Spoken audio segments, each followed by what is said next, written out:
Let's see what rumours concern Arsenal this morning. Arsenal open talks to sign Victor Gyökeres in early deal. We've probably heard that a million times. Smash the like button. Arsenal have open talks to sign Sporting striker Victor Gyökeres in an early summer deal, sources have told Football Insider. The Gunners' new sporting director, Andrea Berta, is a big fan of the Sweden international forward and is now leading the pursuit. Negotiations are taking place behind the scenes to convince the striker and put together a package to secure his signature.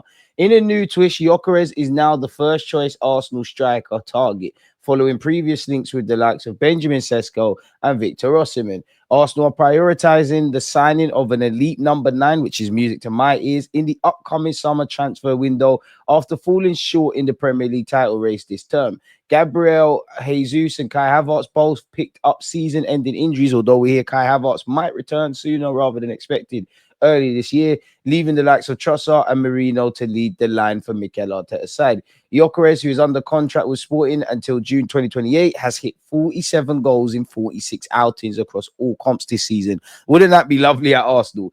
He has also been linked with a move to Man United, with ex-Sporting boss Ruben Amorim now in place at Old Trafford. The 26-cap Sweden star has previous experience in England after his time with Brighton and Coventry. Arsenal allegedly also lead the race to sign Bayern Munich star Kingsley Coman. Apparently, we're ahead of Tottenham Hotspur. He's in the final 2 years of his deal. I think he's a quality player, and the player in theory with his skill set would fit in and his experience and all of that. But he's going to be on big wages, carries injuries. Don't know if you're what we want long in the short, medium, and long term. I think we only go for the Kingsley Colemans, etc., if we don't get our plan A, B, C, or D targets. And I also just believe a lot of these rumors with Kingsley Coleman is clearly Bayern Munich are trying to flush a couple of players out. So let me know your thoughts. Smash the like button and let's keep it moving. Allegedly, we're best placed to seal the 70 million deal. We are the best placed side to secure the signing of Victor Gyökeres this summer, according to Portuguese media. He did score a hat-trick at the weekend. Once again, 47 goals and 11 assists in 46 games, 26 years of age. He's ready now. Apparently, Sporting have agreed to sell him for 70 million euros rather than insist clubs trigger his 100 million euros release clause. We all know Arsenal, Chelsea, and Man United all desperately need a striker. Apparently, we are the clear favourite for his signature, according to Ebola. The Portuguese outlet reports that Arsenal are in pole position for Gyökeres and are best placed to secure his arrival this summer. The Gunners have stepped up their interest in recent weeks following the appointment of Andrea Berta as sporting director. Initially, it was thought that the North London Giants would pursue a deal for a younger option like Benjamin Sesko, but Berta is convinced that Arsenal need a more established 9 to take them to the next level. Which one would you have over Gyökeres and Sesko? Do you think we need someone with more longevity? Do you think Gyökeres being 26 right now mode is the one we need? Do you think 26 is too young or too, well, not too young, but too old? Because some people look at 26 like they're 50. So smash the like button, subscribe, turn on your notification bells, and most importantly, let me know your thoughts. Now, it feels like a merry-go-round where Arsenal links are concerned. Allegedly, Liam Delap has emerged as a target for Arsenal, though the Ipswich striker is set to buck a broader transfer trend at the Emirates Stadium as new sporting director Andrea Berta puts his stamp on the club. Now, for me personally, I know it's not going to happen, but I would like 2 strikers. I would like your Gyökeres, for example, and then I wouldn't mind the Sesko or Liam Delap, or it's a bit different because he doesn't provide like the longevity these younger, more projecty kind of forwards does. But Ollie Watkins, now I know we're not getting 2 strikers, but could you imagine having Gyökeres, Ollie Watkins in the side, an informed Martinelli, another option on that left-hand side? You got your Bukayo Saka and your Nwaneri's mixing and blending. And obviously, we don't know what's going to happen with Trossard. He's got a year left on his deal come the summer. I wouldn't mind keeping Trossard. I think he's good for the squad. Maybe the club say, do you know what? There actually is Saudi interest in Trossard. There actually is a degree of interest in Kivior. Maybe these lot, not that they should, be sold to raise funds and bring money in. And Liam Delap, Ipswich are going down. He's going to be playing some top-level football, especially if he wants to go with England to the Euro, to the Euros, to the World Cup next year. Liam Delap has joined Aston Villa's Ollie Watkins on the Gunners shortlist for a supporting striker role as part of Berta's revamped transfer strategy. Watkins, who Arsenal approached back in January, is viewed as a striker oven ready to lead the line. Delap, on the other hand, has impressed Berta with his physicality and development this season and is considered a valuable option, rotational option, who could complement a lead striker such as Gyökeres. So that's what we'd like, man. But again, you've still got Marino, who is a centre mid and shown us he can play up front, and that could still be used. You could throw him into the mix, primarily more Kai Havertz, because I think I think many Arsenal fans want a striker, but you kind of somewhat to some degree accept Kai Havertz through the middle. Not really keen on him in midfield, in which you don't really care if Marino's in up front or in centre mid. Well, in real time, you're doing that, but if you're up front, you're basically centre mid in this club, anyways. But I hear it, man. If I'm honest with you, the inclusion of both players speaks to the club's new two striker plan, one proven Premier League name and another younger option who offers flexibility, potential, and sell-on value. Bit like when we was linked with Ferguson, who I ain't pulled up too many trees on loan at West Ham, I believe, obviously at Brighton. Sources say Berta was clear from day one. Arsenal need to win now. That means competing for Premier League and pushing deep in the Champions League. To do that, he believes the club must shift away from signing younger players and instead focus on players who are already operating at the highest level. Do you agree or disagree with that? Sesko is one player who appears to have been affected by this new approach. While still admired internally, the 20-year-old is no longer seen as a top priority under Berta's direction. Now, maybe one's more attainable than not. Well, they both have release clauses. Maybe they're both at quote-unquote different stages in their careers. But surely everything that applies to the two-striker plan we just read, that applies with Delap, applies to Sesko. Maybe I'm making it up, people. Yeah. Instead, the focus has now moved firmly to players like Watkins in those early planning meetings. Arteta also floated the idea of Morata, but Berta dismissed it, insisting Watkins was the better fit. That led to a concrete approach for the England international during the January transfer window. So I hear that. And Arteta did say he's excited about the summer window. He did say we need quality and quantity and we need more names. More bodies. So no matter what happens, we need to see what we need to get things in. Conde has allegedly reportedly informed Arsenal of his desire to remain at Barcelona. We know we need another defensive body, but are we going to spend the money that's required on Conde, or is there more pressing areas that need heavy investment? Apparently, El Nacional has claimed that Conde has told both Arsenal and Barcelona of his decision to remain with Hansi Flick's side for another season. So we'll have to see. The 26-year-old has a deal until 2027. So you'd imagine in the next 6 to 12 months, a priority is obviously Barcelona confirming Conde to a new deal. And also we're linked with a lot of defenders, which tells me indirectly Arsenal might sign a defender or two, or that's an area to review. We were linked with Conde before. The Athletic once said a few years ago we wanted Conde before Benjamin White. So there is some level of truth, but I think this is worse. And we have been linked with Nathan Collins of Brentford, Dean Huysen of Bournemouth, Jarell Hatter of Ajax, who I'm keen on, and he'll cost a lot of money, but Murillo of Nottingham Forest, who had a great game against Tottenham Hotspur, would be more than welcome. Kivior, Zinchenko and Tomiyasu have all been linked with an exit ahead of the 2025 summer transfer window, while Tini has already agreed to rejoin Celtic on a free transfer when his current Arsenal contract expires in July. So yeah, man, I don't know whether they'll leave. Tomiyasu isn't fit. Zinchenko's got a year left on his deal, and it remains to be seen if there'll be offers.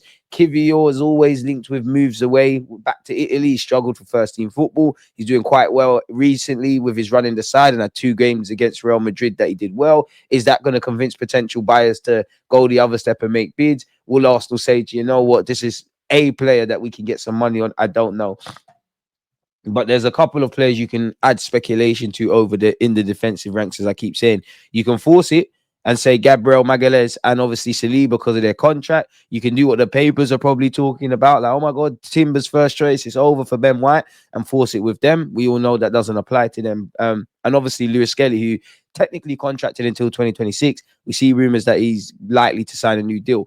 But, you look at Kivior, subject to speculation. Right now, it seems like a no-brainer to keep him, right? Zinchenko, subject to speculation. Tini is gone. Tomiyasu's in the cut. So there's a number of players that could be moved on, or better yet, highlight that we probably need signings in all areas of the team. Now, I don't believe this, people, but I'd love to. But let me know your thoughts. Arsenal and Liverpool want to sign 28 GA Genius, asking price revealed. Florian Wirtz continues to attract the interest of the biggest clubs in Europe after a successful season spent at Leverkusen. How good would it be to have Wirtz? The 21-year-old German midfielder has become one of the most talked about names on the transfer market because of his technical ability, game intelligence, and potential. He's picked up 15 goals and 13 assists. He's been labelled a genius by Xabi Alonso, who's been linked with Real Madrid, and Wirtz is a player that's also linked with Real Madrid, just like Zubimendi, cueing the hijack talks, people. Sources have informed Court Offside that Real Madrid stands out among the clubs that want to add Wirtz's talents to their roster. The Spanish giants are reportedly looking at him as a potential replacement for Vinicius Jr. Really, I know he can play off the left, but really, there have been rumors he could be heading to Saudi Arabia, and Real Madrid believe that the German international could be a quality alternative. Bayern Munich are also keen on Wirtz as well. The club is preparing a serious offer to convince Leverkusen while continuing negotiations with the players' reps. Imagine Wirtz and Musiala together. And again, naturally, everybody will be interested in Wirtz if he became available. City, Liverpool, and Arsenal allegedly are all keen on Wirtz. Man City need a bit of a rebuild. Liverpool, they could do with other options in attacking areas. And the same goes for Arsenal Football Club, people. Doesn't say anything concrete. It apparently just says that we're dependent or overly dependent on Martin Odegaard, which is true. And fundamentally, Bayern Leverkusen actually want to extend Wirtz's contract until 2028. Any club hoping to sign the player will have to shell out a fee of around 120 to 130 million euros. Do you not reckon that's worth the money? On the topic of Odegaard, allegedly Arsenal staff have raised concerns behind the scenes about Odegaard's fitness and recent performance levels at the Emirates. We all know, owing to an ankle injury, he had a 2-month layoff between September and November. Apparently, Arsenal want to sign an alternative to Odegaard, given their lack of strength in depth behind the midfielder. I think everything's of importance. And I think there's a lot of ways you can address midfield. You could get an 8 and a 6, 2 8s, 2 6s, a 10 and an 8, 10 and a 6, etc., etc. I do think you need to sign a striker, a left winger, and a 6 to play with Rice. If Rice is going to continue in the 8, we need to get a couple goalies. I would like a defensive body or two. But I do think there is a need to either, have someone to compete with Martin Odegaard, have somebody to deputize for Odegaard. We don't really have that. I think Ranieri can do that, but it's more just off the ball what he needs to improve in. Obviously, there's a number of players that can play technically in Odegaard's role within our squad. Mikel Arteta even said Declan Rice can play in all 3 midfield positions. We know he's a world-class 6. We know he's an all-action 8. I don't know about the 10, but I'm not going to go against Mikel Arteta, people. So it makes sense. From what I hear, there are concerns about Odegaard. His performances haven't been up to his usual standard since he got injured early in the year. I think that's something they're worried about, whether he has fully recovered from that blow or whether he's suffering from the long-term impact of it. When I look at Arsenal, I see Declan Rice and the influence he has on the team. You know what you're getting with Rice. He's giving you consistent performances. His role in the middle and what he brings to the team is clear. There are other players in that Arsenal side like Odegaard who go through highs and lows. Well, to be fair, nobody was gassing up Rice at the beginning of the season. He took a while to go. So, yeah, I'm not going to write for Odegaard. I think Arsenal want to surround Rice with players who can make a difference week in, week out. I mean, I'm on that. Aside from Saka, they don't create an abundance of chances at the moment. And when they do, you never know if they're going to put them away, which is true. Saka has to create and score them. So that's where the question about Odegaard came from. He's a very good technical player, but at the moment, he isn't consistent enough and isn't doing enough to make the difference they've been looking for. Fair enough, people. We heard we want to sign Martin Zubimendi. We know Jorginho's probably going to return to Germany and leaving on the free. And we know Partey's the same on paper. Arsenal consider Nico Williams a key target, but the Athletic Club winger is undecided as to whether he wants to leave the club this summer. As long as we pivot away, who cares? Man United are nearing an agreement with Cunha, but will still need to activate his 62.5 million release clause at Wolves, people. We have been linked once upon a time with Munoz and more recently Hugo Ekitike. Allegedly, Chelsea have held discussions with the agents of both strikers. So that would be one to watch indirectly at Arsenal. Kroenke's sitting on 88 million stash. Arsenal chief not happy with what the Gunners are spending big on. Is it agent fees? Is it a lack of resale value? I don't know. We all know we're doing quite good. We all know Stan Kroenke owns the club. We all know mathematically we're not winning the Premier League. There's never been a better time to be a Champions League club. A new format has revved up an extraordinarily lucrative campaign. Arsenal banked almost 100 million from UEFA so far this season. If they go all the way, it would be closer to 125 million. Include match day income, and you're closer to 160 million. Qualification for a revamped Club World Cup, that could be another 100 million on top of that. So what does that tell you? The fat cats that control the game we love, they only care about money. The money's there in the Premier League with TV rights getting richer and richer. An expanded Champions League, there's more money, which is happy for everybody. An expanded Club World Cup, which is off the back of a congested tournament. I could be wrong. It could be Man United or Liverpool. As soon as the season's done, they're flying off for a pre-season game. Footballers are treated like guinea pigs, but that is the belly of the beast at the moment. For Arsenal to have achieved that on a more modest budget than most of their peers, several of whom are now testing the limits of profit and sustainability rules in brackets, otherwise known as PSR, will be cause for celebration at KSC HQ. Significantly, the owners also avoided splashing out 100 plus on a world-class striker in January. The income expense ratio, they concluded, was not worth it. They feel somewhat vindicated given that Arsenal will probably break the 700 million barrier in terms of revenue this season, even if bedrock Arsenal fans measure success by more traditional football metrics, so trophies. What's more, Arsenal will also certainly turn a profit this season, their first since Kroenke took 100% control of the club, which could be a blessing. Berta coming in, Champions League, this, I don't know, maybe I'm reaching a bit too much. As a business, the club is coming into full power, and the latest figures from M5 prove exactly that. Apparently, there's a hidden 88 million war chest. What does that mean? Arsenal's end-of-year financial results showed cash in the bank of 58 million, for example. However, the research from MCO Insight shows that 13 companies collectively had 88 million in the bank. Arsenal spending on agents revealed. Tim Lewis has already issued warning in relation to that. As you know, the FA published this last week. When it comes to intermediaries, we were just shy of 23 million, which was actually far more modest than the likes of Chelsea and City. So you look at us, that's where we're at. That's where we are, people. Who spent the lowest? Ipswich, surely, by default. Fair play. And looking at, we spent slightly more than Spurs, but they spent 65 million on Solanke, 50 on Brendan Johnson. So we probably got more bang for our buck there. City, madness. Fair enough. Liverpool hardly bought any players, so it makes sense. Apparently, Premier League clubs spent almost 410 million. That is relative to the total transfer spend of almost 2.5 billion. So it's getting mad. So yeah, people. Tim Lewis has warned about that in the past and mentioned and labeled Brexit and all those sort of things. I'd like to do a proper review of how we can get more access to talent across the pyramid from outside the UK so we can compete with other major competitors in European leagues. Brexit has had a serious impact in terms of access to talent. I'd also like it to look at better regulations of agents. In excess of 400 million left the English game last year in the direction of agents. I hear that, but agents should get paid, just like players should get paid. Right, I'll be honest, a lot more than the club, because if the players don't play, nobody gets anything. There's always this war on agents. How Kroenke's sports empire pieces work together to influence Arsenal MLS 2026 World Cup. We're not going to read all of this, but I just want to see how Arsenal is infected. While in North America, it's obvious how important to grow your brands and to grow your team. Certainly in the Premier League, the more revenue you can drive does affect the product that you can put on the pitch. So any way we can leverage the entire power of KSC to drive revenue for Arsenal is going to be better for the team that ultimately Andrea Berta and Mikel Arteta can field. Fair enough. I just want to see what's going on. I'll try and skip this, just go through the main parts. We haven't changed any of the structure of the way the local teams operate. Arsenal still has Arsenal commercial structure. The Rams still have the Rams commercial structure. The Denver teams still have their commercial structure. That hasn't changed. What we've done is take pieces from that, from Hollywood Park and other places, and say, hey, let's make sure if we're going to go collectively sell across all these teams, we can leverage the power of the 5 teams, two in the biggest cities in the world, and we can approach partners with a more global offering. Fair enough, people. Apparently, it was pointed to the fact Arsenal has a strategic partnership with Google, as does KSC in Los Angeles. YouTube TV, meanwhile, is one of the NBA partners. The aim is for Kroenke Sports to now have a point person for Google to speak so that it can work across all sports properties, which is great. SoFi Stadium project informs potential Emirates expansion.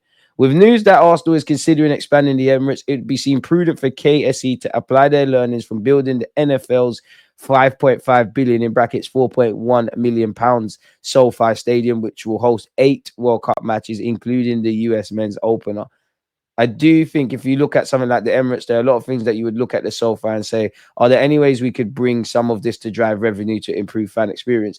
We also have to be very cognizant that the fan experience in the Premier League and what Arsenal fans value is very different than what the Rams fans value. Okay, so we know there needs to be an upgrade at the Emirates, man. It's been open for a while, people. So yeah, it would make sense. And naturally, you know, if this isn't one of the umbrella clubs, why would they not want to do that? Real Madrid are reportedly ready to sign Bukayo Saka if they sign Vinicius or sell Vinicius or Rodrigo. I think that's nonsense. I won't waste your time.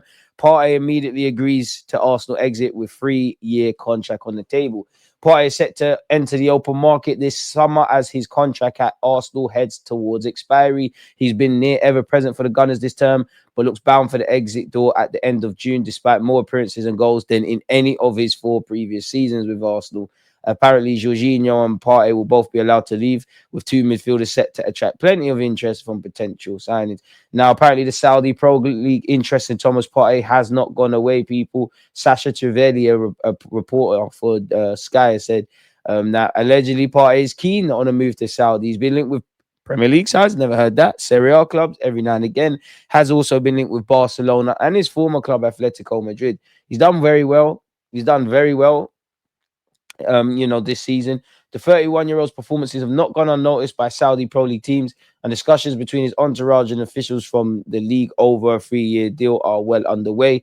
Partey is settled in London and could opt for a move to another Premier League club, but has immediately validated a move to the Middle East with an eye on a last contract of his career.